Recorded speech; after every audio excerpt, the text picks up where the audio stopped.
ये कथा हमें सिखाती क्या है? सबसे सभी आप लोगों से हाथ जोड़ के वंदना करता हूँ। हमारा जो चैनल है श्री सोनू महाराज, वो चैनल ज़रूर सब्सक्राइब करें और इन वीडियो को शेयर करते रहिए।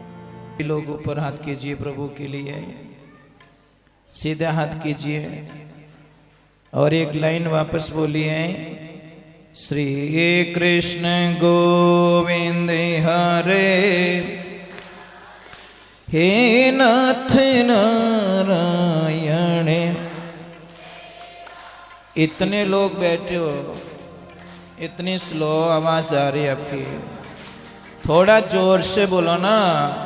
श्री कृष्ण गोविंद हरे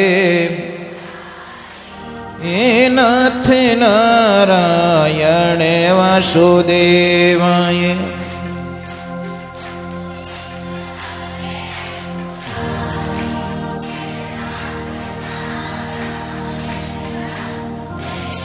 राधे, थोड़ा जोर से बोलना पड़ेगा, राधे।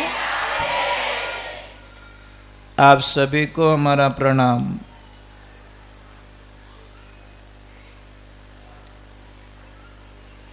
सगुण साकार,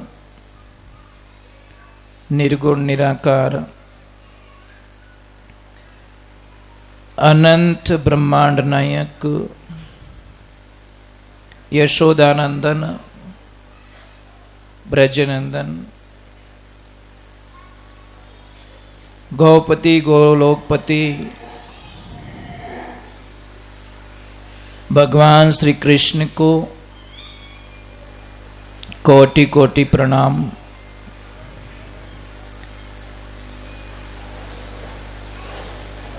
और जितने लोग यहाँ पधारे हैं,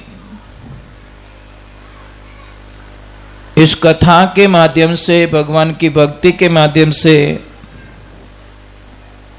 जितने भी संत महात्मा प्रभु को प्राप्त हुए, उनको भी कोटि कोटि प्रणाम। भगवान श्री कृष्ण के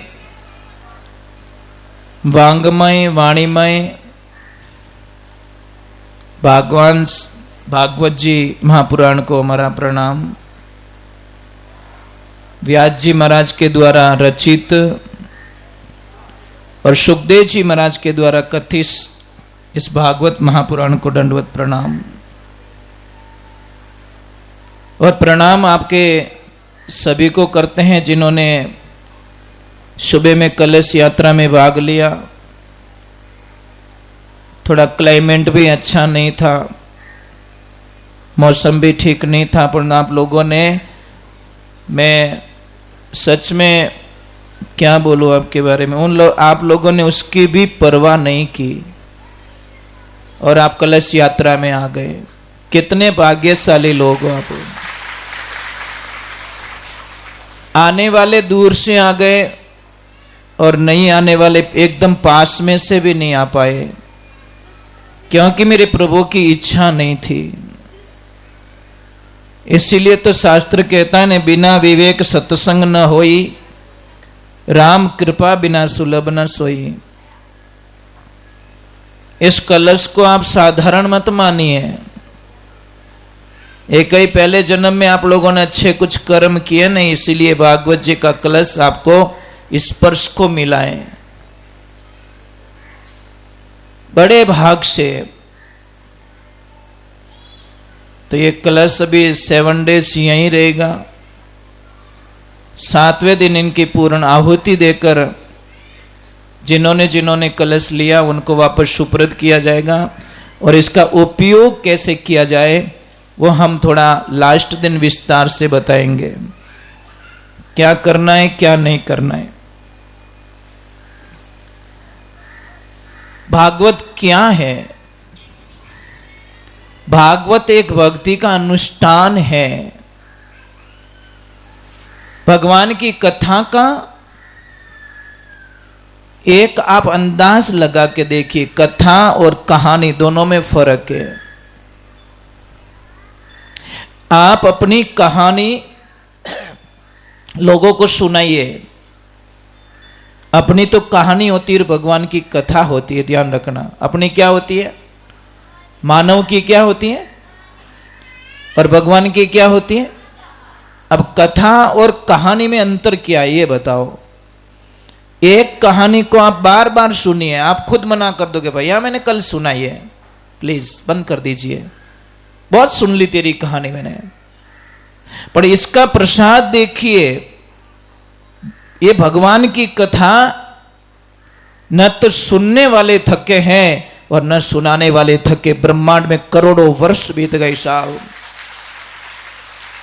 नित नई एनर्जी, नित नई, सेम बुक्स वही है, सेम अक्षर वही है, सब कुछ वही है।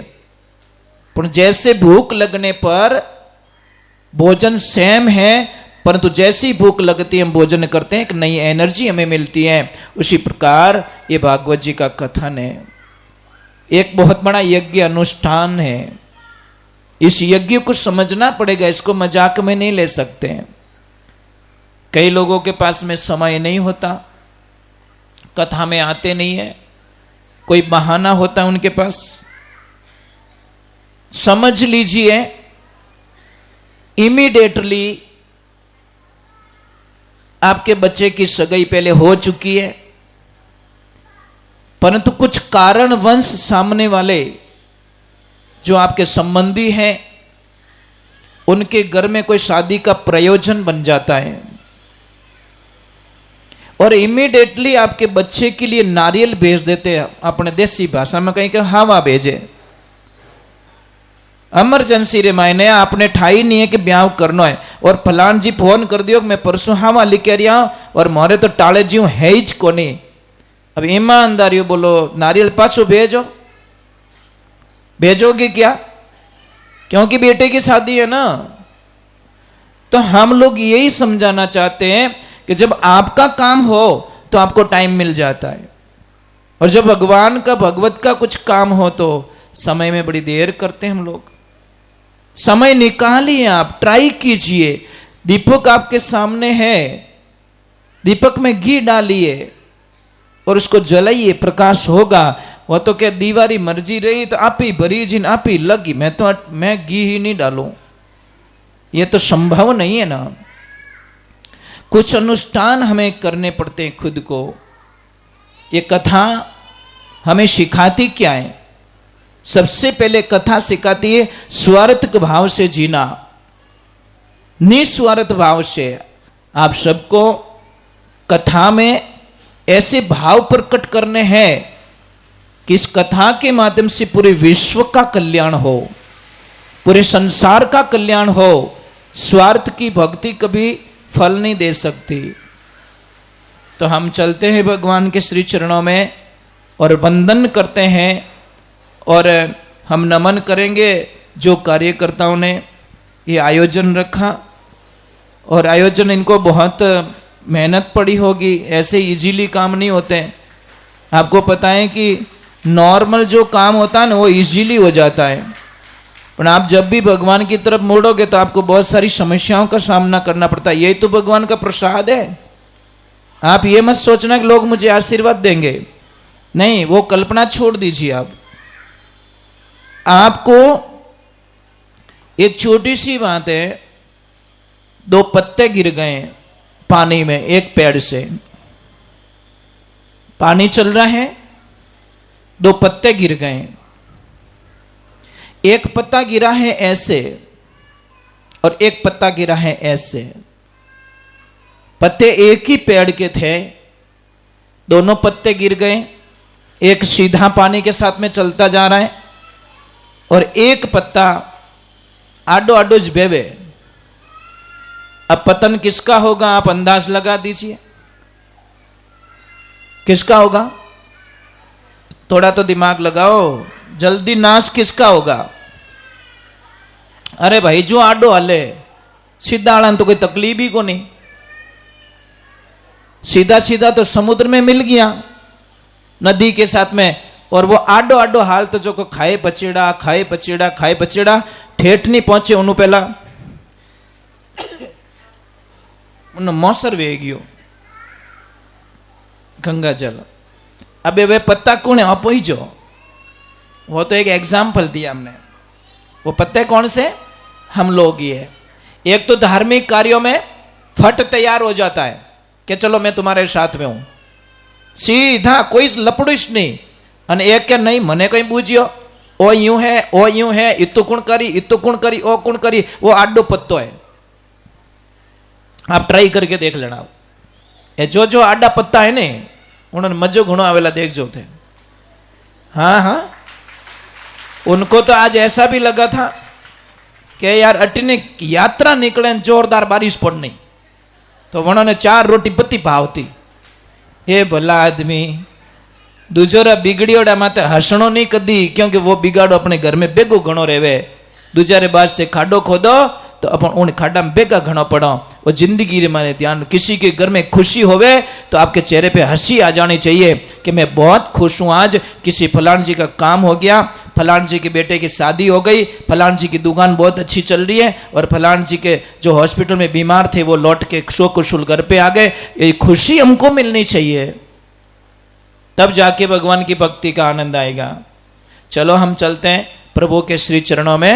एक छोटा सा एक भजन गा के फिर बाद में प्रभु की कथा में प्रवेश करेंगे। हम लोग महात्म्य की तरफ प्रवेश करेंगे।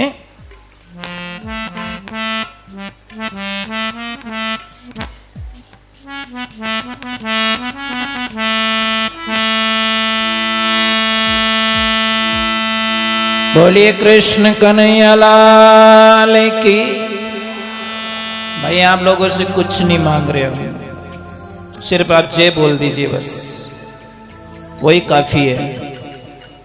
और एक देखो, इन लोगों को धन्यवाद देना चाहिए महाराज। हमने तो इनको मना किया था कि कथा सिर्फ बिना प्रसाद करनी, कोई प्रसाद अरसाद मत रखना, पर धन्यवाद इनको कि इन्होंने प्रसाद रख दिया। 7 डेज रेगुलर प्रसाद है। और यहाँ आने वाला भगवान का प्रसाद लिए बिना ना जाए, इसीलिए इन्होंने 7 डेज के लिए प्रसाद रख लिया। ठीक 5 बजे कथा समापन होगी और 5:30 बजे प्रसाद आरंभ हो जाएगा। जिम के अपने घर पे जाइए फ्री माइंड होके। 7 बजे तक का टाइम दिया इन्होंने कि 7 बजे तक हम लोग व्यवस्था कर सकते हैं। फिर 8 बजे, 8:30 बजे, 9 बजे कोई आएगा तो शायद दर्शन करके वापस जा सकता है। तो आप अपने मैसेज छोड़ दीजिए कि कुछ नियम है। 7 को शाम को 7 बजे तक की प्रसाद का विवरण है।